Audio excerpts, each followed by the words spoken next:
Traoré fait arrêter les PDG étrangers des mines, votre exploitation est terminée. L'Afrique n'est pas à vendre.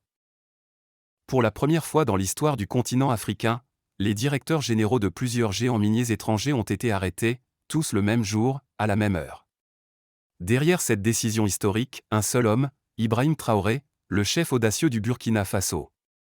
Comment les patrons tout-puissants des plus grandes entreprises minières du monde se sont-ils retrouvés menottés dans un pays qu'ils pillaient jadis sans scrupule? Comment un système d'exploitation vieux de plus d'un demi-siècle s'est-il effondré du jour au lendemain? Tout a commencé à 6 heures du matin, le 15 mars, dans la capitale Ouagadougou. 7 PDG de compagnies minières, logés dans des hôtels de luxe, ont été arrêtés simultanément par des forces spéciales. Parmi eux, Victor Petro, PDG de Goldmax Corporation, l'un des plus grands groupes aurifères au monde, Jean-Claude Dubois, dirigeant de Western Gold Mining, basé au Canada, et Michael Thompson, cadre de la société australienne Pacific Resources. Mais ce coup de filet n'avait rien de spontané. Traoré avait planifié cette opération méthodiquement, dans le plus grand secret, durant plusieurs mois. Il avait commencé par examiner les registres financiers de toutes les entreprises minières opérant au Burkina Faso. Puis, avec l'aide d'une équipe d'experts en droit international, il a constitué des dossiers criminels détaillés. Le tableau qui en ressortait était accablant, en un demi-siècle, la valeur totale de l'or extrait du pays s'élevait à 500 milliards de dollars. Pourtant, seulement 10 milliards avaient été versés au trésor public burkinabé. Pendant 6 mois, l'équipe de Traoré a mené l'enquête en toute discrétion. Des informateurs ont été placés sur presque tous les sites miniers. Des drones ont survolé les mines, des images satellites ont été analysées, et les quantités extraites ont été vérifiées. Le constat était sans appel, les compagnies ne déclaraient qu'un dixième de leur production réelle.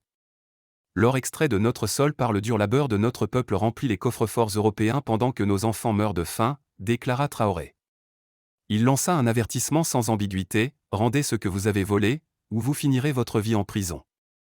Les arrestations furent spectaculaires. Victor Petro tenta d'alerter ses gardes du corps, mais les forces spéciales avaient déjà sécurisé l'hôtel. Il fut arrêté en pyjama, immédiatement transféré dans une prison de haute sécurité. Jean-Claude Dubois s'apprêtait à fuir, son jet privé l'attendait à l'aéroport, mais l'espace aérien avait été fermé et les frontières scellées. Il fut intercepté en chemin. Michael Thompson, quant à lui, a été arrêté en pleine tentative de transfert de fonds à l'étranger, son ordinateur portable encore ouvert, servant désormais de preuve au tribunal. Traoré n'avait rien laissé au hasard. Il avait exigé que toutes les compagnies minières soumettent 10 années de documents comptables. Des experts les ont analysés durant des mois. Les révélations furent stupéfiantes. En 2019, Goldmax avait extrait pour 500 millions de dollars d'or, mais n'avait payé que 5 millions en taxes. Pourquoi? Parce que 90% de leur extrait n'était jamais déclaré.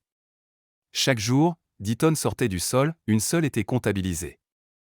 Western Gold Mining, de son côté, produisait de fausses factures, déclarant des lingots valant 60 000 dollars comme vendus pour 10 000. Le reste disparaissait dans des comptes offshore. Pacific Resources allait plus loin, il truquait les salaires. Sur le papier, les mineurs étaient payés 10 fois plus qu'en réalité, permettant à la société de déduire fiscalement des montants fictifs. Mais le plus choquant ne se trouvait pas dans les bilans comptables, mais dans les accords secrets entre les compagnies minières et d'anciens dirigeants. En 2015, Marc Carbour, alors ministre de l'Énergie, avait accepté 50 millions de dollars de pots de vin de la part de Goldmax, en échange d'une réduction de leur taux d'imposition, de 30% à 3%. Cette seule faveur faisait perdre 2 milliards de dollars chaque année au Burkina Faso.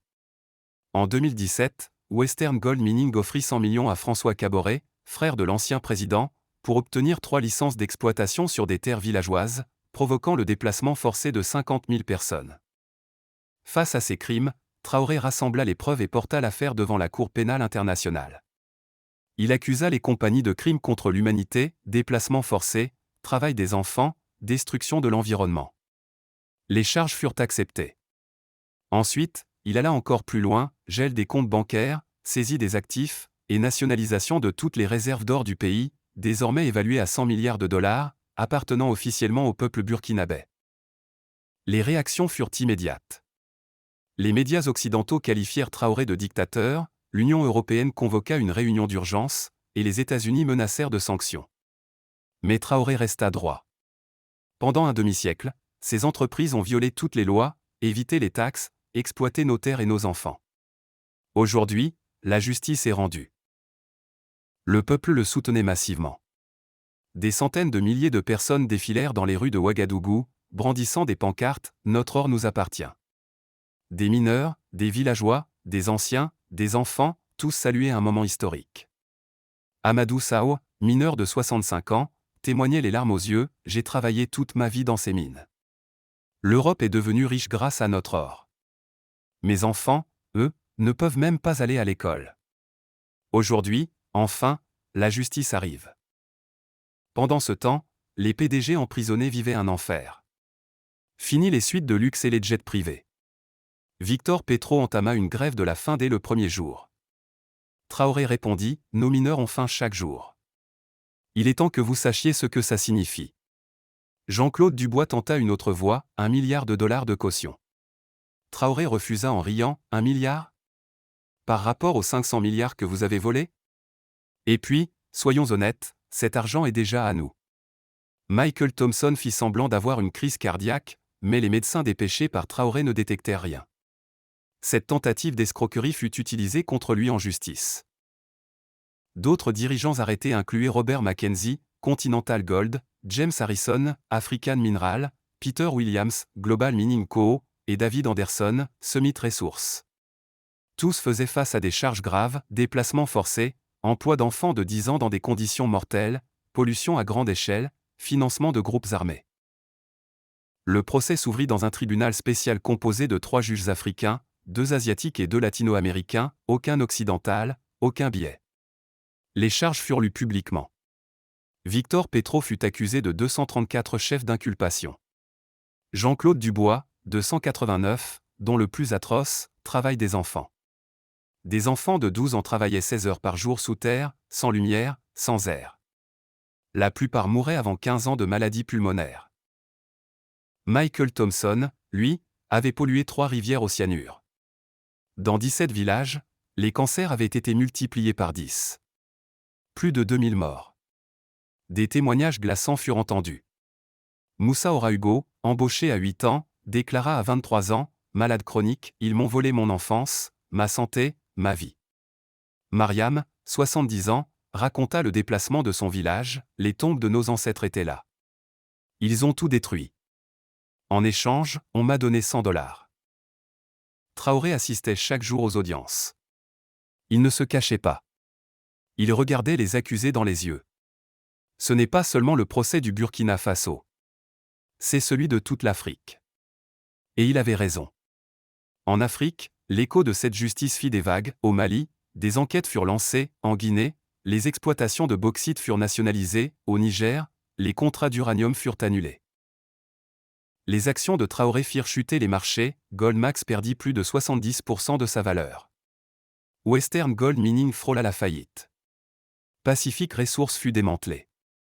Des capitales européennes tinrent des réunions d'urgence. Emmanuel Macron menaça « Vous paierez le prix ». Traoré répliqua « Ce ne sont pas des investisseurs. Ce sont des colonisateurs en costume ». Joe Biden annonça des coupures d'aide. Traoré répondit « Il a vos 100 millions annuels ? Nous gagnerons 10 milliards chaque année avec notre or.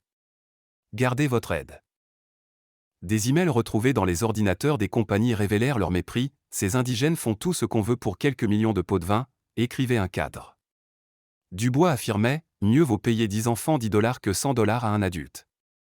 Le 6e mois du procès arriva enfin le verdict. Silence total dans la salle. Victor Petro, 50 ans de prison, 10 milliards d'amende. Jean-Claude Dubois, 45 ans, 8 milliards. Michael Thompson, perpétuité. Mackenzie, 40 ans. Harrison, 55 ans. Williams, 60 ans. Anderson, prison à vie sans libération. Tous leurs biens personnels furent confisqués, yachts, villas, œuvres d'art, avions. Et les fonds issus de leur vente furent redistribués aux familles des victimes. Sur les marches du tribunal, Traoré déclara « Aujourd'hui, nous n'avons pas jugé cet homme. Nous avons jugé 500 ans de colonialisme. Et nous avons gagné. » Il créa ensuite la Compagnie nationale minière du Burkina Faso, publique, destinée à gérer les ressources pour le peuple. 70% des revenus furent consacrés à l'éducation, à la santé, aux infrastructures. Résultat, 500 écoles, 200 hôpitaux, 5000 km de routes, électricité pour 2000 villages, eau potable pour 3 millions de personnes. Les salaires des mineurs furent multipliés par 10. Les normes de sécurité atteignirent celles de l'Europe. Les accidents mortels tombèrent à zéro. Des universités techniques ouvrirent dans chaque région minière. 10 000 étudiants y furent inscrits, tous boursiers. Et cela ne s'arrêta pas là. En Guinée, au Niger, au Mali, la vague s'étendit. L'Afrique s'éveillait. Un jour, devant des milliers de citoyens, Traoré dit « Nous ne sommes ennemis de personne. Mais l'ère de l'exploitation est terminée. Les ressources africaines appartiennent aux peuples africains. » Et cette fois, personne ne pouvait les lui reprendre.